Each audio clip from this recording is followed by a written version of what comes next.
مش هتلاقي موظف في النادي ولا عامل نظافه ولا فرد امن، مش هتلاقي حاجه. العضو يطلع نفسه وينظف التواليت، مش هتلاقيه. واللي بيقول لك نادي الصفقات منين؟ ما انت شفته ريكاردو طلع راح كان سنه مسلطه وفضحوا يحرضوا يعمل شكوى جديده، بس الواد فضحوا قال لك اداني فلوس بالمصري وهي اصلا بالدولار. هم دول عايزين يرجعوا تاني. ده مجلس الاداره، ده اجتماع اهو.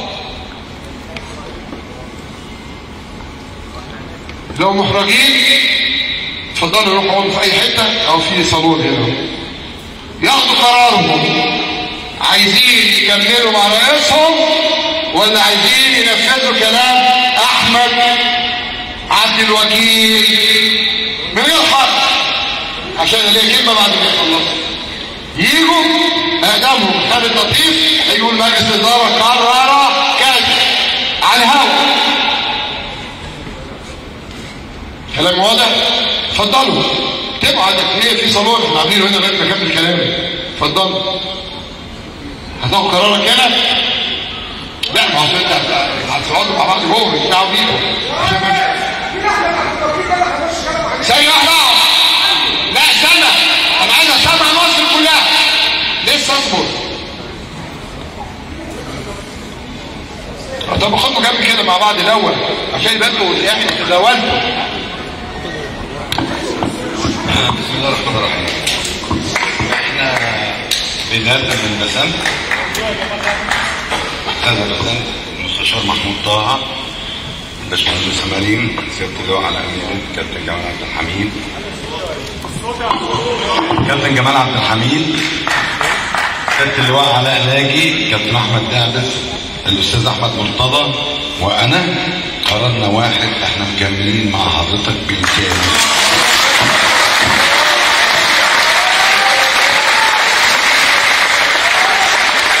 طيب سمعت وزير الشباب؟ ده قرار مجلس الاداره خلاص؟ واحنا من ضمن راينا تمام.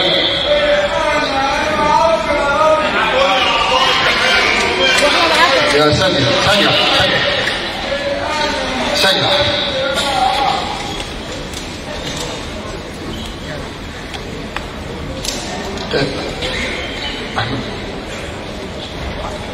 هيتكلم دلوقتي بس بعد ما اخلص.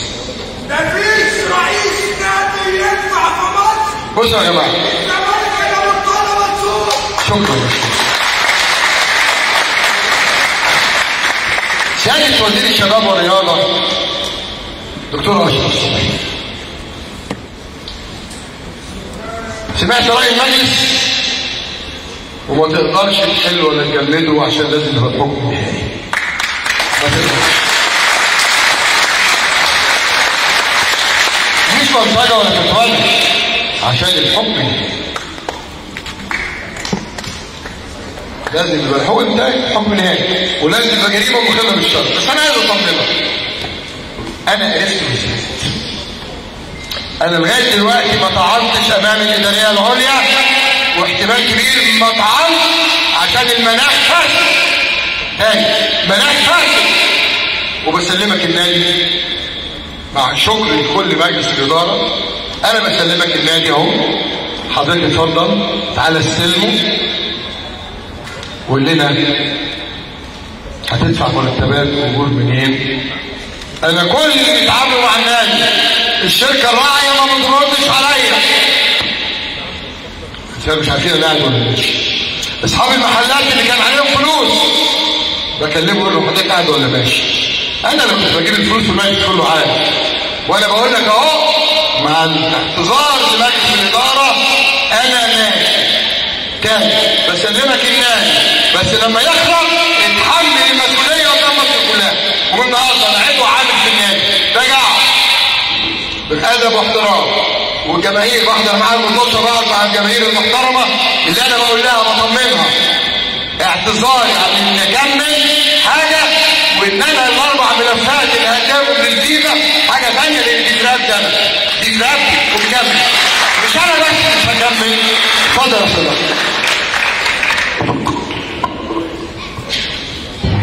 السلام عليكم. يعني انا مش هتكلم كتير، لكن باختصار الموضوع بقى صعب. استاذ حضرتك انا هتكلم عن الناس بس حاجتين مهمين جدا. نادي اكتوبر ده محتاج فلوس، جبنا فلوس بيتحجز عليها، بعتنا جواب للشركه المنفذه عشان تبتدي في التنفيذ، حبسوا رئيس النادي.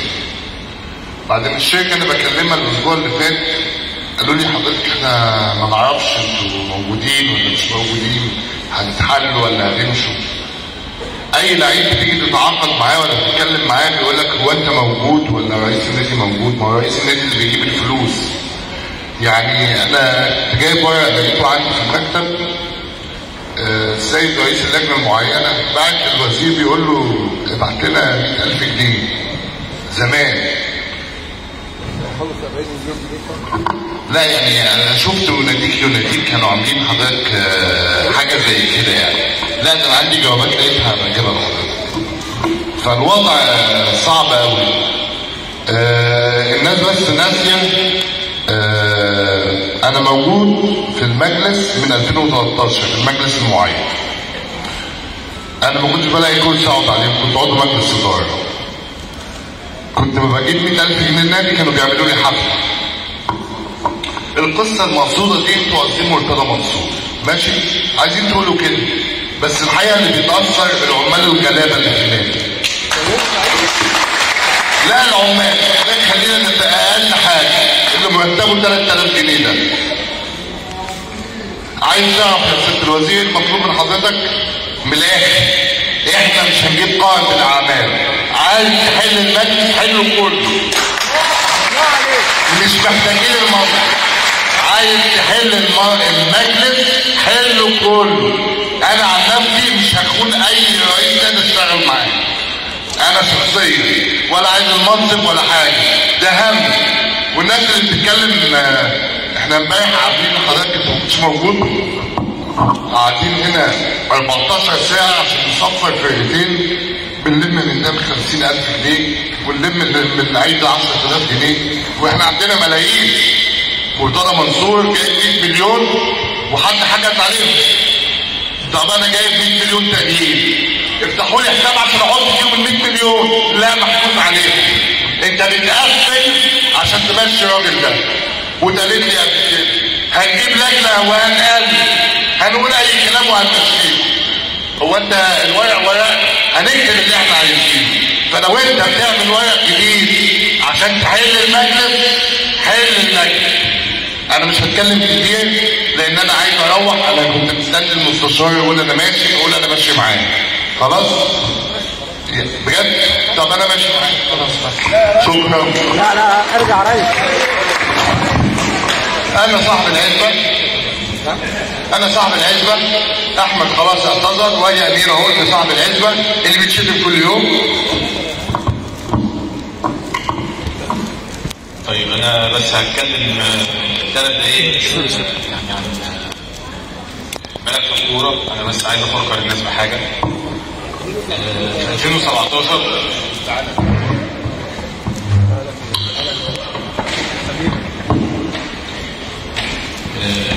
في 2017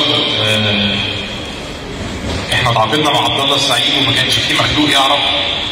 ونادي الزمالك كان فيه وفره وسيوله ماليه لدرجه ان احنا تعاقدنا مع لعيب كان رايح في الوقت ده يلعب في كاس العالم، قبل كاس العالم 6 شهور، وكان يقدر يستنى كاس العالم ويروح اي مكان. لكن نادي الزمالك في الوقت ده كان نادي قوي، كان نادي غني، كان نادي مستقر.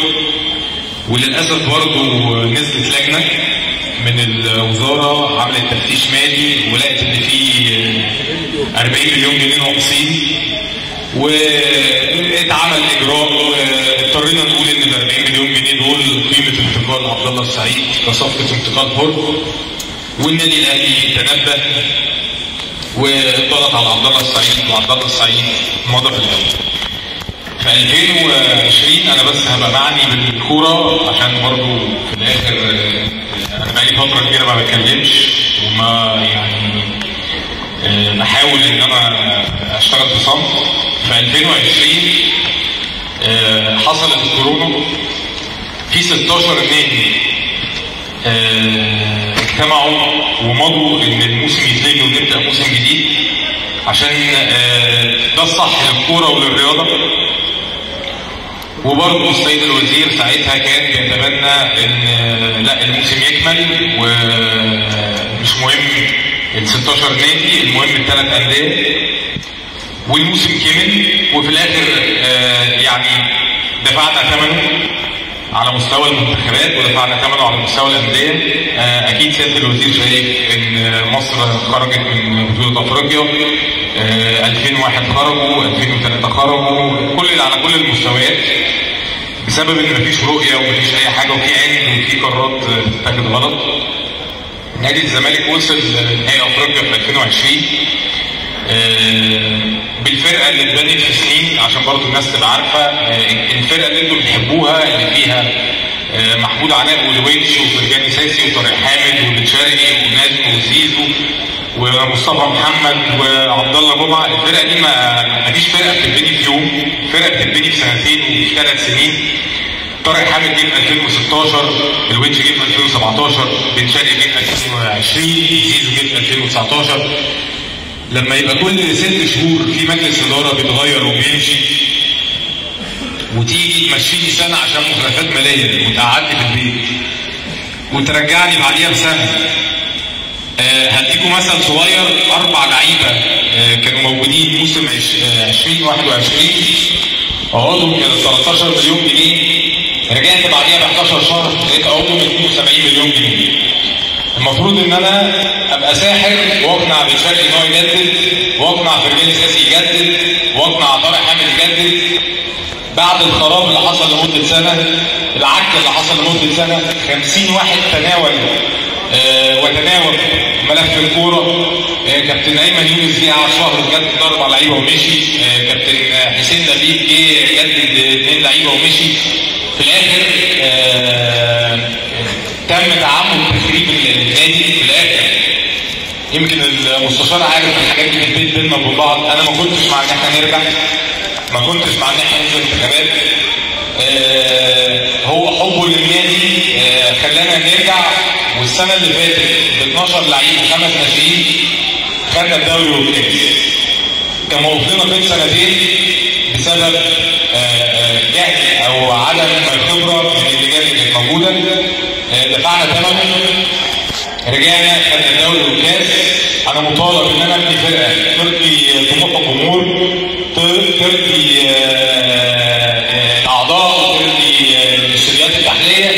في 6 شهور في نادي بقاله سنه بيتخرج، عليه فلوس وعليه ديون وعليه حصل تضخم في العقود بشكل مبالغ فيه. انا بس هدي برضه مثل صغير عشان الناس بتتكلم على الصفقات وبتتكلم على فرقه الكوره. انا رجعت لقيت يعني على سبيل المثال لعيب جدد عقده وخد مقدم يزيد عن 6-7 مليون جنيه وتحط له شرط جزائي في عقده 2 مليون جنيه. انا مش قادر افهم اللعيب ده اللي اديته ليه عقد، واللعيب ده فسخ عقده فعلا وراح نادي تاني. لعيب تاني جدد عقده وحط شرط جزائي، لعيب تاني جدد عقده وحط شرط جزائي، لعيب رابع جدد عقده وحط شرط جزائي.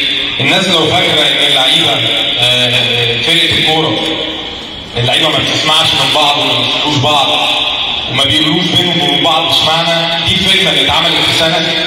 خلوا اللعيبه تبص لبعض، خلوا اللعيبه تبص على ارقام بعض. في الاخر احنا بندفع ثمن ده. كنا نقدر نقول، انا كنت بعد ماتش الكاس بتاع الاهلي انا قلت للمستشار بشكل شخصي، قلت له انا كده شايف ان دي ابعد حاجه ممكن نوصل لها، انا هعتذر وعايز امشي وانا واخد بطوله. قال لي هنحارب على الدوري، قلت له صعب. قال لي هنحارب على الدوري، حاربنا على الدوري وخدنا الدوري. قلت له انا شايف كده خلاص. قال لي لسه كاس لوسيل، ومين هيعمل القيد ومين هيعمل عشان احنا في الكره المصريه بقى لنا 4-5 سنين او يمكن اكتر في دايره متكرره، ولا بناخد فترات توقف وفي عشوائيه ومجلس اتحاد كوره وازمه القيد. انا عايز اسال سؤال، احنا قعدنا 25 يوم بنحاول نأيد لعيبه. طب هي اللعيبه يعني يا موقف الزمالك سليم فكانوا يتأيدوا ثاني يوم، يا موقف الزمالك مش سليم فاللعيبه ما بتتأيدش.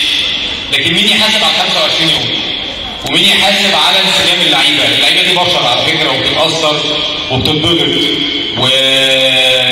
واللي حصل الفتره اللي فاتت نفس فكره برضه كاس السوبر، نفس فكره المديونيه. انا عايز برضه اقول لحضرتك على حاجه عن المديونيه. احنا لما استلمنا النادي في بعد التجميد ورجعنا تاني لقيت ان في مديونيه لاتحاد الكوره 70 مليون جنيه، وانا ماشي كانت المديونيه دي حوالي 12 مليون جنيه، لقيتها 70 مليون جنيه. انا عايز اقول لحضرتك ان احنا بقعدتين 3 بس مع الاتحاد، عشان احنا برضه ناس شغلانتنا قانون، احنا مش مالناش شغلانه ثانيه. احنا نزلنا في قعده واحده بس 35 مليون جنيه طلع اتحاد الكوره حاسبهم عن طريق الغلط، لان هو بيطبق قانون رسم التنميه بشكل خاطئ. كل ده احنا بنحارب ضد التيار، والواحد ساكت بيستحمل اللي اتقال عليه، بيستحمل اشاعات بدات الاول ان انا اتصلت بالشرطه، ان انا بتاع مخدرات، ان انا بتاع عمولات، ان انا عندي شركه في دبي، ان انا كل حاجه. الواحد بيسكت يقول في الاخر هتعامل بكرامه النادي وهتعامل ببطوله النادي، ولو رديت هنزل البلاعه دي وهبقى في الاخر بضر شكل وهيبه النادي ده.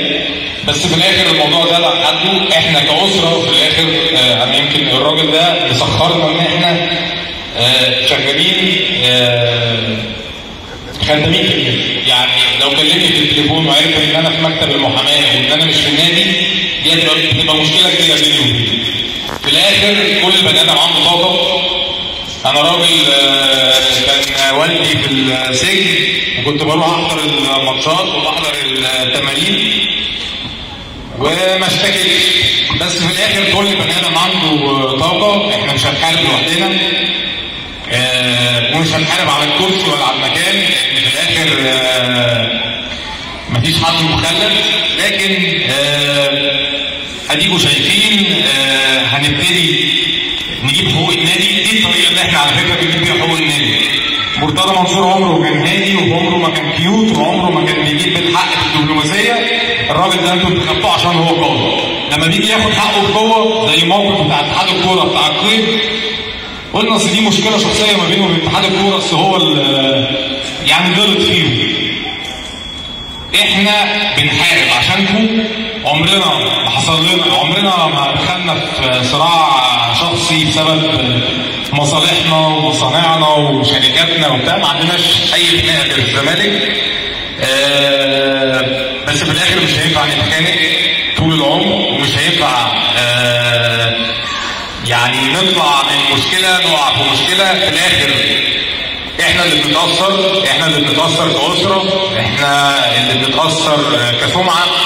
انا دخلت المكان ده متطوع، عندي 32 سنه، كنت فرحان، شرف ليا ان انا امسك فرقه الكوره في نادي الزمالك. ما كنتش احلم العب في الناشئين. انا دلوقتي داخل في 38 سنه. في الاخر لعيب جاب جول بيتقال علينا انجح ناس في الدنيا، كوره جت بره الجون انا فاشل وبتاع عمولات وبتاع صفقات وعزبه وبتاع. فانا شايف ان ده وقت مناسب ان، وبشكر طبعا المجلس، الناس كلهم محترمين يعني فعلا رجاله فعلا عندهم نص.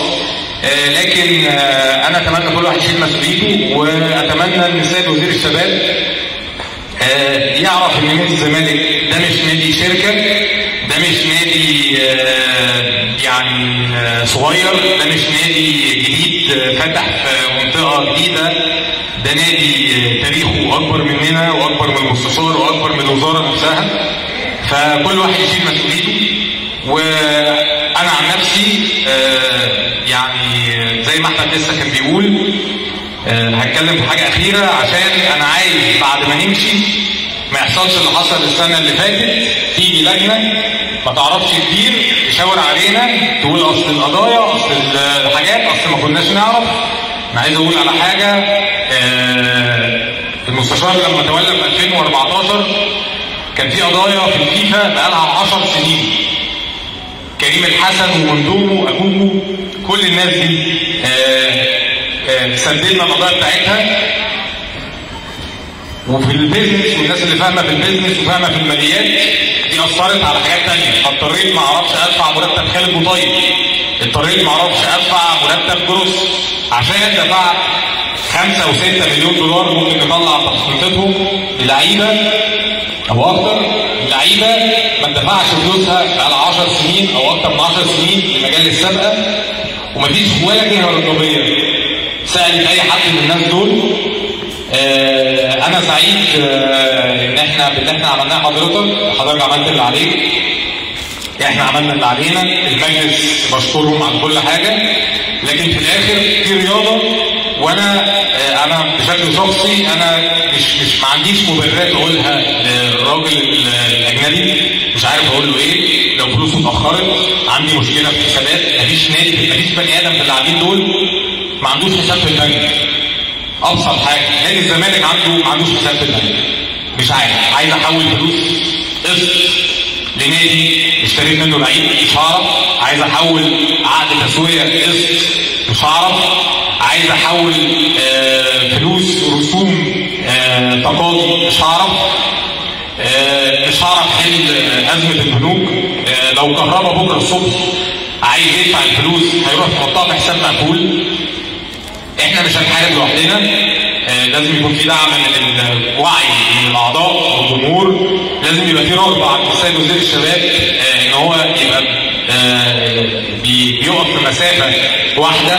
انا عايز اعرف دور وزاره الشباب ايه في تطوير الكوره، عايز اعرف دور اللجنه الاولمبيه ايه في تطوير الكوره، عايز اعرف دور رابطه الانديه. في 500 واحد بيتكلم لكن ولا واحد بيتكلم. انا بشكر حضرتك وبشكر الناس اللي موجوده. طبعا احنا هنفضل خدامين للنادي طول عمرنا، لكن نتمنى يعني الناس تقدر اللي احنا فيه، ونتمنى الاحسن للزمالك لان الزمالك يستاهل احسن من كده.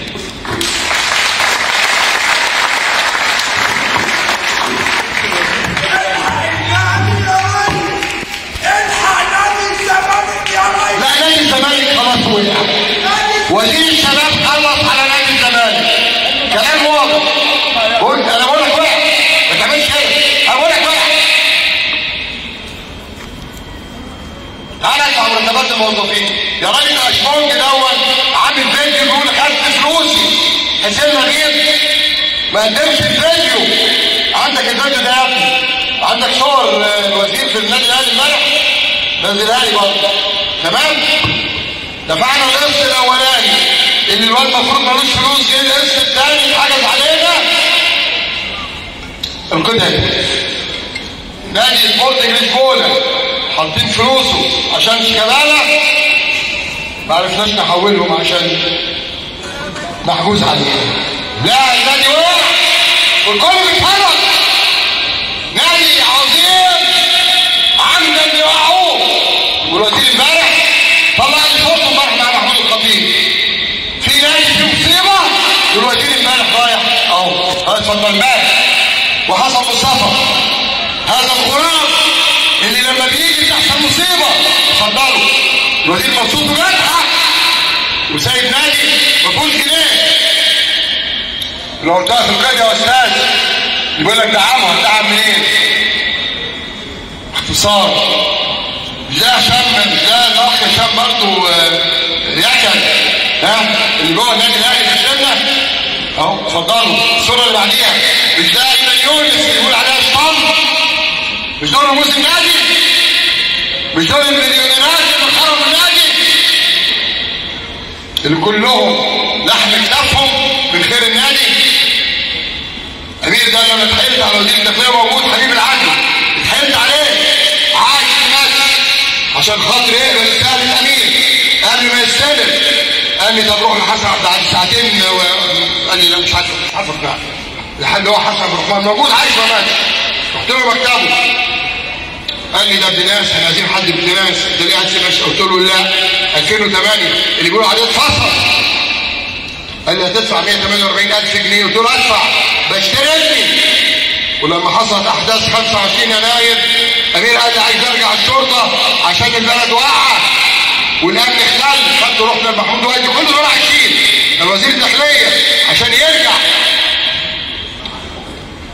اللي عمال يقول عليه وفتح شركه ومش عارف ايه هيثبت. باختصار شديد قرارنا الان سياده الوزير مش من حقك تحل المجلس ولا تجمد ولا تجيب قائم بالاعمال. ثانيه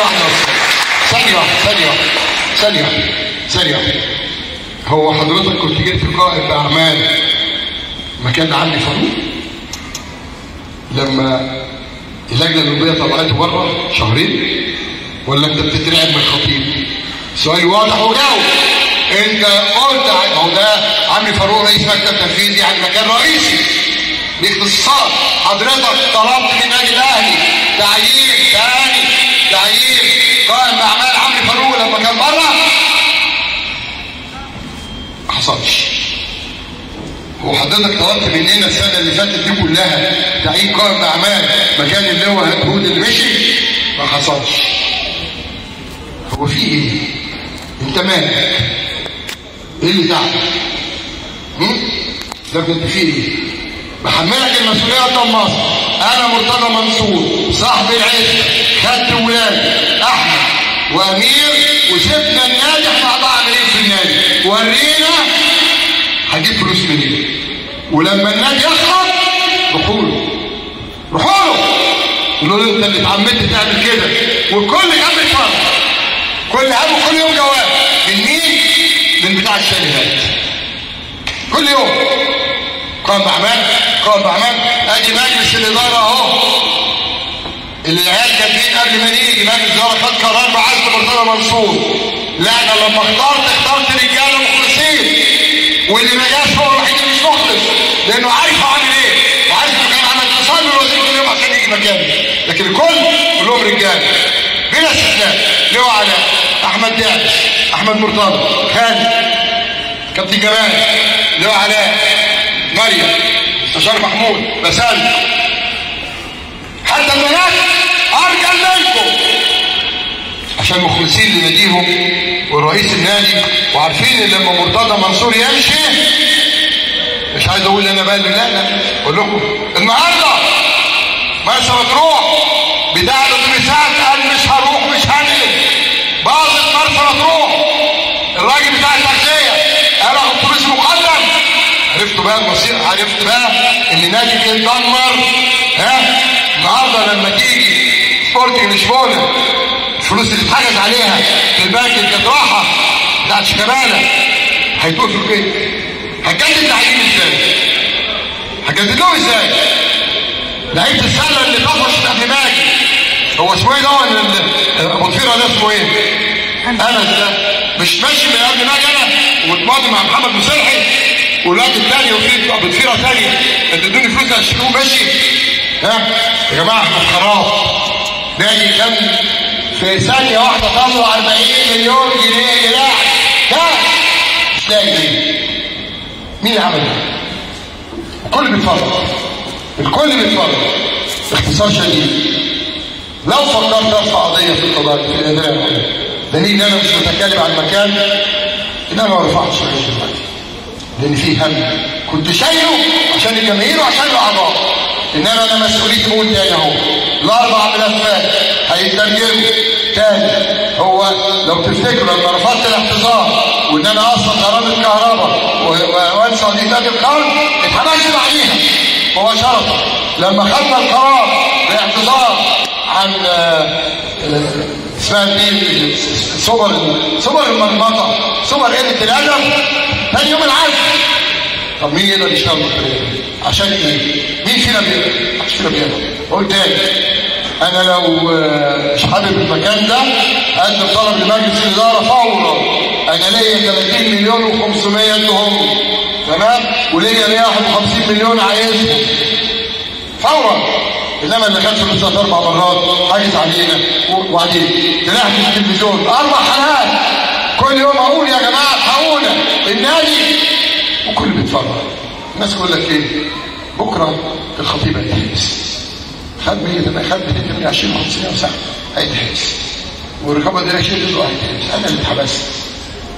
ممدوح عباس البنتين ولا الثلاثه اللي توفوا الحقن بتاعهم والاراضي اللي مستولى عليها كل قال لك بكره هتحبس. انا اللي اتحبست.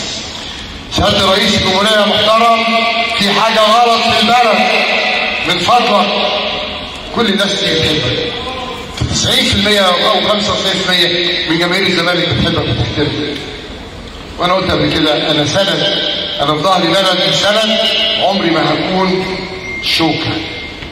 انا سقطوني في الانتخابات بالتزوير المفضوح، تاني المفضوح، محدش يعرف يكسبني في نظام ولا في نادي الزمالك بامر الله والناس اللي هناك واعضاء الجمعيه العموميه، ومع ذلك ممكن اروح برلمان دولي. كنت اول هيئه برلمانيه دوليه من سنه 2023 سنه ما رحتش عشان سمعه بلدي، عشان الكلام اللي هربانه اللي ماليش شتيمه في النهضه لما تحبسهم هم كونه، ولما يجي واحد يحبسني يقول لك هذا القضاء العظيم. اتصال صاحب العزبه قفل العزبه وخد ولاده. احمد غير مسؤول على الفرق الجماعيه ولا غير مسؤول على الكوره، عملوا المسؤوليه ونشكركم جدا. لولا احمد هو ماسك نفس الطوبه، هو لازم الطوبه بيكلم الشركه الاسبوع اللي فات قال له انتوا قاعدين ولا ماشيين؟ رئيس ناديك قاعد ولا معزول؟ النهارده انتوا بتاع الشق الاجتماعي بتقول له مثال اهو، قال له مش هنقطع الشركه، مش هنقطع ياكل، اقعد مش هتهزر، اقعد اقول لك اقعد مش هتهزر، خلاص النظام خلص. حملوا المسؤوليه كلكم، جماهير واعضاء جمعيه عموميه، صاحب العزبه ساب العزبه مخدره. تاني انا اخر شهر دافع المرتبات ودافع كل حاجه وشيلوا المسؤوليه. تاني الاعضاء جمعيه عموميه لما تيجوا تلاقوا الامن مشي والعمال مشي والنادي بقى فيه مسألة، واللي عايز يخش يخش، واللي عايز يبلطج يرجع يبلطج تاني، والمدير الفني مشي عشان مرتبه وكله مشي. خلي الوزير يبقى فرحان هو محمود الخطيب. فكرت بروسيا لما كان بالتالي كانت اسمها روسيا الاتحاد السوفيتي، لما جه جورباتشوف خلص عليه وفكته 6 دول وامريكا بقت الدوله العظمى بعد ما كنا بنقول لله راس براس. وصلنا لمرحله عيل اسمه عبد القيعي يقل ادبه على الزمالك الزملكاويه محدش عمل له حاجه. خالد مرتجي يقل ادبه على الزمالك الزملكاويه محدش عمل له حاجه. عارفين ليه؟ عشان هم اطمنوا. رئيس النادي اتحبس، رئيس النادي اتعزل. بشكركم، احنا اعضاء عاملين في النادي تحت امر النادي في اي وقت. بقول لكم تاني مسؤوليته في رقبتي، ال4 ملفات يروحوا الفيفا ويروحوا الكاس ان شاء الله. شكرا.